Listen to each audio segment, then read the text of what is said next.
बिहार में फिर बन गई नीतीश कुमार की सरकार। एनडीए की सरकार में महत्वपूर्ण भूमिका रहती है तो वो है बिहार के उप मुख्यमंत्री सुशील कुमार मोदी की, जो हमेशा से बेहतर काम के लिए जाने जाते रहे और सरकार के आर्किटेक्ट के रूप में भी इनकी पहचान रही। सर, सबसे पहले आपको ढेर सारी मुबारकबाद।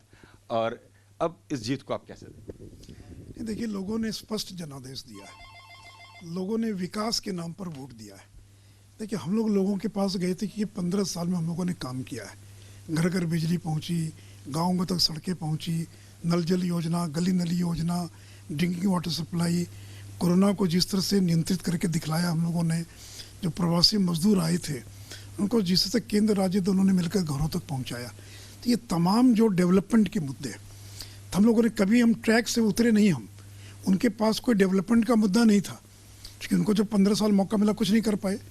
और देखिए, लोगों को ये भरोसा था कि यही लोग हैं जो आगे भी विकास कर सकते हैं, और अगर ये ब्रेक लगा तो बिहार के विकास की गाड़ी की रफ्तार धीमी पड़ जाएगी। तो इसलिए लोगों ने कंटिन्यूटी को वोट दिया है, निरंतरता को वोट दिया है कि जिन लोगों ने अच्छा काम किया उनको एक बार और मौका मिलना चाहिए। इसलिए ये स्पष्ट जनादेश, एकदम स्पष्ट जनादेश है कि विकास पर काम करने वालों को फिर 5 साल सेवा करने का मौका दिया जाए। लेकिन अब लगता है सर आपको कि कई सीटों पर समीक्षा की जरूरत पड़ेगी। जिस तरह से रिजल्ट आए, 11th आवर रिजल्ट है, जितना आसान चुनाव लग रहा था उतना नहीं लगा। इसका क्या कारण मानते हैं? आपको फर्स्ट हैंड क्या दिखता है? नहीं, देखिए, कोई चुनाव आसान नहीं होता। मुझे तो आज तक कोई चुनाव आसान दिखाई नहीं पड़ा। जब हम 3/4 से जीते थे उस समय भी मीडिया हंग असेंबली की बात कर रहा था। उस समय मुझे लग रहा था कि मैं 55 से ज़्यादा नहीं जीतूंगा, और जीत गए 90। तो पिछला लोकसभा चुनाव भी देखिए, हर चुनाव अग्नि परीक्षा है। जनता के पास जाकर अपना रिपोर्ट कार्ड पेश करना पड़ता है और जनता तय करती है।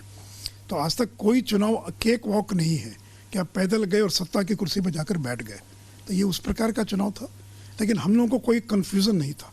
हाँ, एग्जिट पोल के बाद एक भ्रम की स्थिति जरूर बनी, लेकिन हम लोग कॉन्फिडेंट थे कि सरकार हर हालत में एनडीए की ही बनेगी। लालू यादव की पार्टी आरजेडी को इतना वोट है, आपको क्या लगता है तेजस्वी ने जो 10 लाख रोजगार की बात की उसने भी लोगों को थोड़ा डाइवर्ट किया वोट? कहाँ वोट आया? ये 80 थे, 74 75 पे पहुंच गए। कांग्रेस 20 पर पहुंच गई। तो अगर रोजगार के नाम पर उनको वोट मिला होता तो उनको 90-100, उनका तो आकलन 110 का था।